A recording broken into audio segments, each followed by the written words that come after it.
সালামু আলাইকুম ওয়া রাহমাতুল্লাহ। বিডি মেজারমেন্টের আপনার প্রশ্ন আমাদের উত্তরে একটি নতুন পর্বে আপনাদেরকে স্বাগত। আজকে প্রশ্ন উত্তর পর্ব শুরু করার আগে একটি কথা বলবো, আপনারা অনেকে আমাদের কাছে জানতে চেয়েছেন ঢাকার ভিতরে সার্ভের উপরে ভোকেশনাল সার্ভের পক্ষ থেকে নতুন কোনো ব্যাচে ভর্তি নেওয়া হচ্ছে কিনা। আপনাদের অবগতির জন্য আমরা দেখাবো, এখানে একটা লিফলেট আছে যেখানে আজিমপুর ছাপড়া মসজিদের সাথে লিটল বার্ডস ইন্টারন্যাশনাল স্কুলে 20 অক্টোবর 2023 থেকে একটা নতুন ব্যাচে আমরা ভর্তি শুরু করব এবং 27 অক্টোবর 2023 শুক্রবার সকাল 9টায় এখানে নতুন ব্যাচে ক্লাস শুরু হবে। এখানে যে নাম্বারগুলো দেখতেছেন এই নাম্বারে যোগাযোগ করে আপনারা এই ভর্তি সংক্রান্ত বিস্তারিত তথ্যগুলো জানতে পারবেন এবং এই নির্ধারিত সময়ের মধ্যে ইচ্ছা করলে ফর্ম পূরণ করে আপনারা এই কোর্সে ভর্তি হয়ে অংশগ্রহণ করতে পারবেন। বিস্তারিত জানার জন্য যে নাম্বারগুলো দেখা গেছে স্ক্রিনে, এই নাম্বারে ফোন করলেও আপনি জানতে পারবেন। এবারে আমরা প্রশ্ন উত্তরে আসি।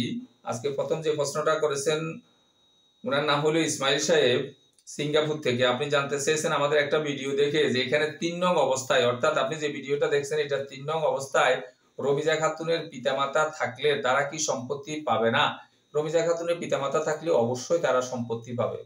পিতামাতা কখনো সম্পত্তি থেকে বঞ্চিত হয় না, হয় কখনো কম পাবে বেশি পাবে, ঠিক আছে, কিন্তু একেবারে বঞ্চিত হবে না। এই জন্য এই অবস্থায় পিতামাতা থাকলে অবশ্যই সম্পদ পাইত।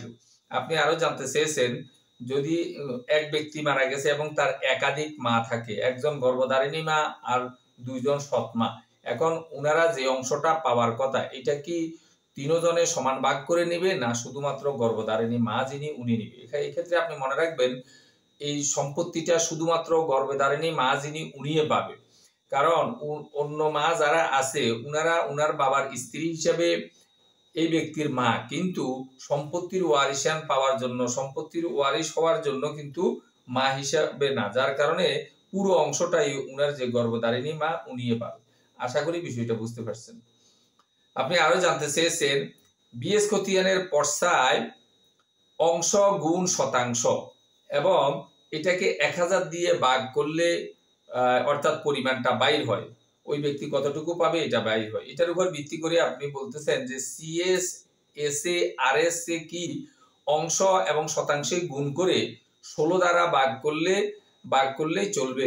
16 দ্বারা ভাগ করলে হবে যদি আপনার অংশগুলো, ওই ব্যক্তিদের অংশগুলো যদি শুধুমাত্র আনায় থাকে, যেমন 2 আনা 3 আনা 5 আনা 7 আনা এরকম অবস্থা যদি থাকে তাহলে 16 দ্বারা ভাগ করলে হবে। কিন্তু অংশটা যদি আনায় না থেকে গন্ডায় থাকে তখন আর 16 দ্বারা ভাগ করলে হবে না, তখন আপনাকে ভাগ করতে হবে 320 দ্বারা। আর অংশটা যদি কড়ায় থাকে তাহলে আপনাকে ভাগ করতে হবে 1280 দ্বারা। অংশটা যদি আপনার ক্রান্তিতে থাকে আপনাকে ভাগ করতে হবে 3840 দ্বারা। অংশ যদি তিলে থাকে তাহলে আপনাকে ভাগ করতে হবে 76800 দ্বারা। এটার উপরে আমাদের লেকচার শিট আপনাদের অনেকের কাছে আছে, আরো অনেকে সংগ্রহ করতেছেন। এখানে এই যে 86 নাম্বার পেজে এই ব্যাপারের অঙ্কটাই আছে এবং এটার নিচের অংশে আপনি দেখবেন এর এই যে সূত্রগুলো আমি বললাম এই সূত্রগুলো নিচের অংশে দেওয়া আছে। এখান থেকে স্ক্রিনশট নিয়েও দেখতে পারবেন এবং কি মুখস্থ করে রাখে দিতে পারেন। আশা করি বিষয়টা বুঝতে পারছেন। কোনো অংশ না বুঝলে আবারও আমাদেরকে জিজ্ঞাসা করলে আমরা জবাব দেওয়ার চেষ্টা করব ইনশাআল্লাহ। পরবর্তী প্রশ্নটা যিনি করেছেন ওনার নাম হলো আমান হোসেন সাহেব। আপনি জানতে চেয়েছেন নারায়ণগঞ্জ থেকে যে আমার প্রশ্ন হচ্ছে একটি ফ্ল্যাটের অযুদাংশের হিসাব কিভাবে বের করব। অযুদাংশের হিসাব বের করার জন্য অযুদাংশের সাথে আপনি শতাংশের চিন্তা করেন।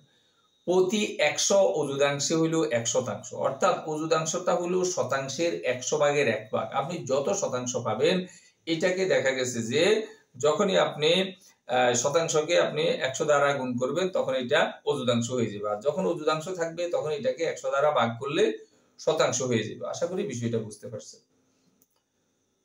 আজকে সর্বশেষ প্রশ্নটা যিনি করেছেন ওনার নাম হলো সাখাওয়াত হোসেন সাহেব। আপনি জানতে চেয়েছেন আমার প্রশ্ন হলো খতিয়ান থেকে অনেক দাগ নাম্বার আছে, খতিয়ানে অনেক দাগ নাম্বার থাকে, কিন্তু কোন কোন দাগ নাম্বার বিক্রি হয়েছে কিভাবে বুঝবো, একটু বুঝিয়ে বললে উপকৃত হব। আপনি একটা খতিয়ানে হয়তো 5টা দাগ আছে, এই ব্যক্তি পরবর্তীতে 2টা দাগ বিক্রি করে ফেলছে, এখন কোন 2টা দাগ বেচছে এটা আপনি কিভাবে বুঝবেন। এটা আপনার বুঝার চাইতে আপনার যে জিনিসটা বোঝা লাগবে সেটা হলো আপনি যেই দাগগুলো কিনতেছেন যেই দাগে আপনাকে সম্পত্তিটা দেবে বলে ওই দাগটার সর্বশেষ মালিকানাটা আপনি যাচাই করবেন যে এই দাগটা বর্তমানে খতিয়ান কার নামে, হ্যাঁ, খারিজ করা কার নামে, এবং এই দাগের বর্তমানে দেখা গেছে যে খাজনাটা কে দেয়।